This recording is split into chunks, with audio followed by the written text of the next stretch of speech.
नमस्कार, आदाब, जोहार, अस्सलाम वालेकुम। आप देख रहे हैं जेजी टीवी और मैं इमरान आलम। आप लोगों से आग्रह है, अगर आप लोगों ने जेजी टीवी को सब्सक्राइब नहीं किया है तो सब्सक्राइब कर लें, आइकॉन घंटी दबाएं, लाइक करें, शेयर करें और कमेंट बॉक्स में जाकर अपनी राय दें। फिलहाल देखिए आज की खबरें। बढ़ते कोरोना को देखते हुए जिला प्रशासन भी मुस्तैद हो गया है। बुधवार को गिरिडीह उपायुक्त राहुल कुमार सिन्हा एवं एसपी अमित वी रेणु ने शहर में फ्लैग मार्च कर लोगों को कोरोना से बचने का सुझाव दिया। मौके पर डीसी राहुल कुमार सिन्हा ने कहा कि गिरिडीह जिले में कोरोना से रोकथाम के लिए जिला प्रशासन पूरी तरह तैयार है।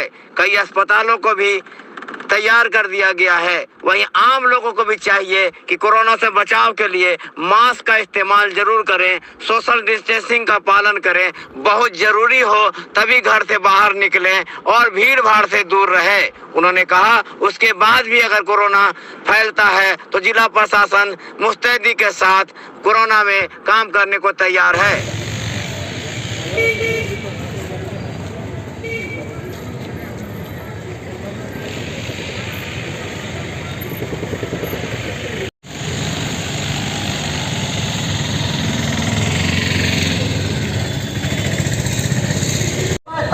बंद रहेंगे। साथ ही स्कूल, कॉलेज, कोचिंग इंस्टीट्यूट 15 जनवरी 2022 तक बंद रहेंगे, परंतु इन संस्थानों में 50% क्षमता के साथ प्रशासनिक कार्य होंगे। इसके अलावा सिनेमा हॉल, रेस्टोरेंट, बार एवं शॉपिंग मॉल 50% क्षमता के साथ खुलेंगे। रेस्टोरेंट, बार एवं दवा दुकानें अपने नॉर्मल समय पर बंद होंगे। बाकी सभी दुकानें आवश्यक सूचना बढ़ते कोरोना संक्रमण को पूर्णतः नियंत्रित करने के उद्देश्य से राज्य सरकार के द्वारा नई गाइडलाइन जारी किया गया है। जारी निर्देशों का जिले में पूर्णतः अनुपालन से गए हो।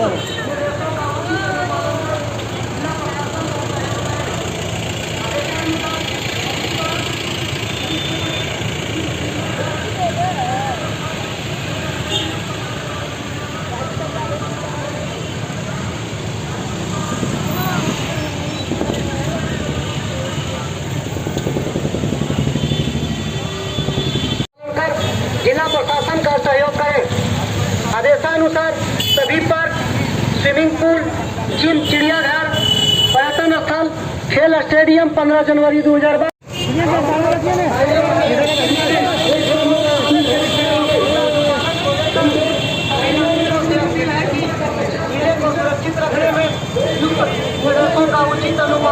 इसमें देखा जा रहा है कि कुछ वृद्धि हो रही है। गिरिडीह जिला के अंतर्गत भी काफ़ी नए केसेस उभर कर सामने आ रहे हैं, तो भी आवश्यकता है कि डबल प्रॉन्ग स्ट्रैटेजी पे हम लोग सभी वर्क करें।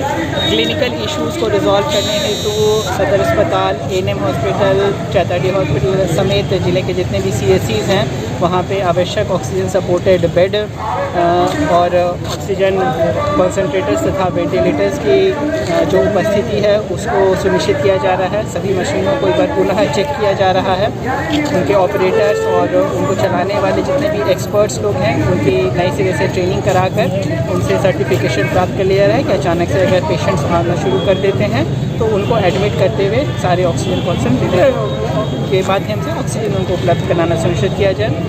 जिले के जितने भी पीएसए प्लांट्स हैं उन सभी पीएसए प्लांट्स को ऑपरेशनलाइज मोड में रखा गया है और वर्तमान में अगर कोई भी पेशेंट अगर हॉस्पिटल में किसी भी बीमारी को लेकर एडमिट है और अगर उन्हें ऑक्सीजन की ज़रूरत पड़ी तो भी पीएसए प्लांट के माध्यम से उन्हें ऑक्सीजन उपलब्ध कराया जा रहा है। 60 की संख्या में जिले में ऑक्सीजन वेंटिलेटर्स हैं, 400 से अधिक की संख्या में ऑक्सीजन कॉन्सेंट्रेटर्स हैं और 250 से अधिक की संख्या में बी टाइप तथा डी टाइप जम्बो सिलेंडर्स भी मौजूद हैं। इसके अतिरिक्त सरकार के द्वारा रेस्ट्रिक्शंस इम्पोज किए गए हैं, जिसके अंतर्गत सभी स्कूल, कॉलेज, कोचिंग इंस्टीट्यूट बंद रखे जाने हैं। पार्क, जिम, चिड़ियाघर इत्यादि को बंद किया जाना है। 100 से अधिक आउटडोर कॉन्ग्रेगेशंस नहीं होना है। तो सभी के अनुपालन के लिए भी लगातार प्रशासनिक तथा पुलिस अधिकारियों की तरफ फ्लैग मार्च किया जा रहा है समस्त जिले में। सभी गणमान्य नागरिकों से अपील रहेगा कि दिशा निर्देशों का अनुपालन करते रहें और अगर तबीयत खराब होती है तो तुरंत नज़दीकी अस्पताल में जाएं, एडमिट हों, अपना कोरोना का टेस्ट कराएं। वैक्सीनेशन बहुत ज़्यादा इम्पॉर्टेंट है। जिनका फ़र्स्ट डोज़ अभी तक नहीं कंप्लीट हुआ है उनको फ़र्स्ट डोज़ लेने के लिए अपने नज़दीकी कोविड वैक्सीनेशन सेंटर में इमीडिएट आना चाहिए। जिनका फ़र्स्ट डोज़ हो गया है और 84 दिन बीत चुके हैं उनको अपना सेकेंड डोज़ प्राप्त कर लेना चाहिए। 15 से 18 आयु वर्ग के बच्चों का भी वैक्सीनेशन शुरू हो चुका है। जिले के सभी प्रखंडों में तथा नगर निगम क्षेत्र में भी कोविड वैक्सीनेशन की टीम उनके वैक्सीनेशन के लिए भी डिप्लॉय कर दी गई है।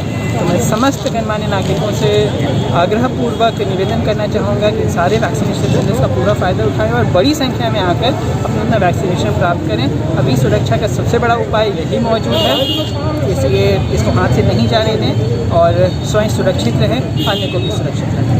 पूरे देश के साथ साथ गिरिडीह में भी कोरोना तेजी से अपना पैर फैला रहा है, लेकिन आम लोग हैं कि मौज मस्ती से बाज नहीं आ रहे हैं। बुधवार को खंडोली में भी सैकड़ों पर्यटक खंडोली पार्क में पहुंचे थे और पिकनिक मना रहे थे।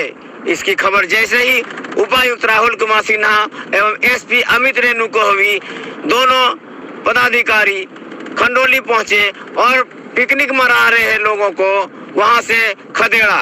डीसी ने कहा कि एक और कोरोना महामारी के रूप में फैलते जा रहा है, वहीं लोग अब भी मौज मस्ती कर रहे हैं जो उनके सेहत के लिए और आम लोगों के सेहत के लिए ठीक नहीं है। उन्होंने कहा आज के बाद किसी भी पार्क और पर्यटक स्थल में आम लोगों को जाने की इजाजत नहीं होगी।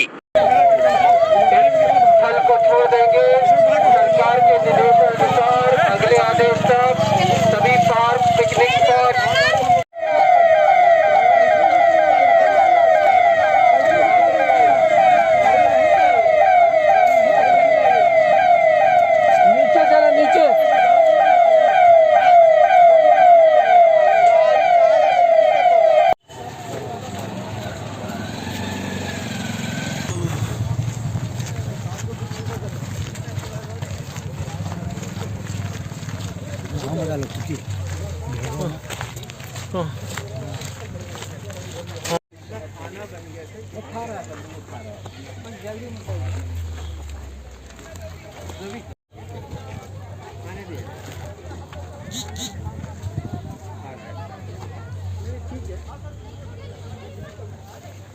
कोई गाली गलौज नहीं करेगा, महिलाएं हैं, ठीक है।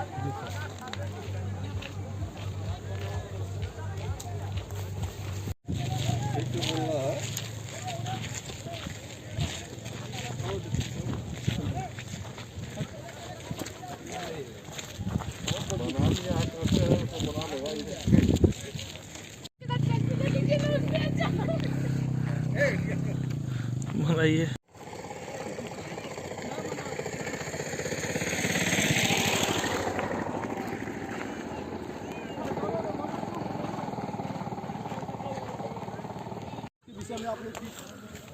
थोड़ा सा तब तो वीडियो बनेगा। सवाल मैडम भी आ गई क्या मानना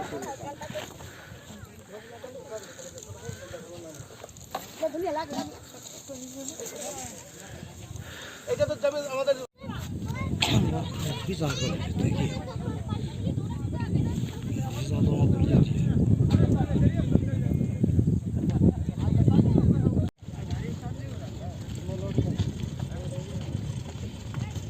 गाड़ी आया नहीं था, आगे में उतार दिया था।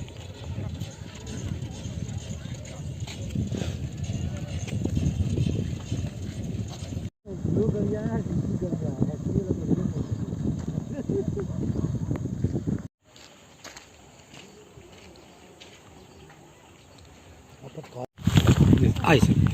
कोविड-19 को लेते हुए देखते हुए इनके जो रिलेटेड जो भी दिशा निर्देश दिए गए हैं उसका अनुपालन आज कराया जा रहा है और लोगों से अनुरोध है कि जो गाइडलाइंस दिए गए हैं उसका अनुपालन करें। जो क्राउडेड प्लेसेस है जिसमें जैसे कि पार्क्स इत्यादि जिसको प्रतिबंधित किया गया है उस पर लोग ना जाए। प्रशासन के द्वारा इन सब जगहों पे विशेष नज़र रहेगी। अगर किसी प्रकार का कोई उल्लंघन होगा तो जो विधि सम्मत कार्रवाई है वो भी की जाएगी। आप सभी मीडिया बंधुओं के ओर से मैं अनुरोध करना चाहूँगा सभी पब्लिक को कि कोविड गाइडलाइंस का पालन करें, क्योंकि केसेस ऐसा देखा जा रहा है कि धीरे धीरे इसमें बढ़ोतरी हो रही है। तो जो सुरक्षा है वही पुरानी जो आपको बातें बताई गई है कि स्वयं की सुरक्षा, जैसे कि मास्क लगाना, पब्लिक प्लेसेस पे जाना अवॉइड करना, और एक दूसरे से डिस्टेंसिंग, सोशल डिस्टेंसिंग बनाए रखना, यही इसका एक उपाय है जिसमें इस महामारी को रोका जा सकता है। वापस अनुरोध करता हूं कि पब्लिक प्लेसेस पे, भीड़ भाड़ वाले क्षेत्रों में जाना थोड़ा प्रतिबंधित रखें, कम करें, और स्वयं की सुरक्षा आपकी सबसे उत्तम सुरक्षा है।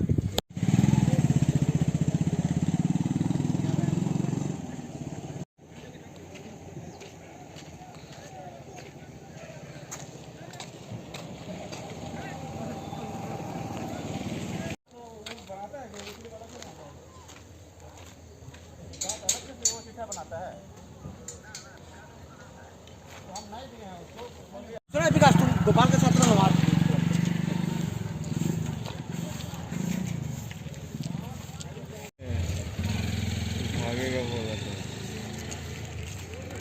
प्रधानमंत्री आवास के भुगतान में हो रहे देरी और नए आवास बनाने को लेकर नगर निगम सभागार में नगर निगम के पार्षदों की एक बैठक उप नगर आयुक्त राजेश कुमार प्रजापति के अध्यक्षता में हुई। मौके पर वार्ड पार्षदों ने कहा कि पूर्व में बने प्रधानमंत्री आवास के राशि का भुगतान पूर्ण रूप से अभी नहीं हो पाया है, जिससे आम लोगों को दिक्कत हो रही है। साथ ही साथ नए आवास बनाने की जरूरत है, जिस पर सहमति बनी। किसी न किसी का खरीदी होगा, ठीक है, दादा नाम से हो, परदादा नाम से हो। हाँ तो ठीक है, वो होगा जो रजिस्टर्ड, लेकिन रजिस्टर्ड रजिस्टर्ड अभी नहीं कि वो एग्रीमेंट करवा लिया है तो उससे नहीं करता। वो अगर आप जो बोल रहे हैं आप सही बात बोल रहे हैं कि अगर मान ली कि 4-5 पीढ़ी पहले का बाप दादा के नाम से रसीद कट रहा है, ठीक है, पहले सुन वो रसीद कट रहा है। आज के डेट में तो बंटवारा हुआ नहीं, रसीद अलग अलग बाइफरकेट हुआ नहीं, तो हम उसको कहें कि भाई तुम अपने नाम से रसीद लेकर क्या, वो नहीं दे पाएगा, क्योंकि इतना कठिन द्रोह काम है वो सबको कटवाना। तो उसका बाप दादा के नाम से वो रसीद कट रहा होगा, वही रसीद उसका मान्य है। दूसरा सवाल ये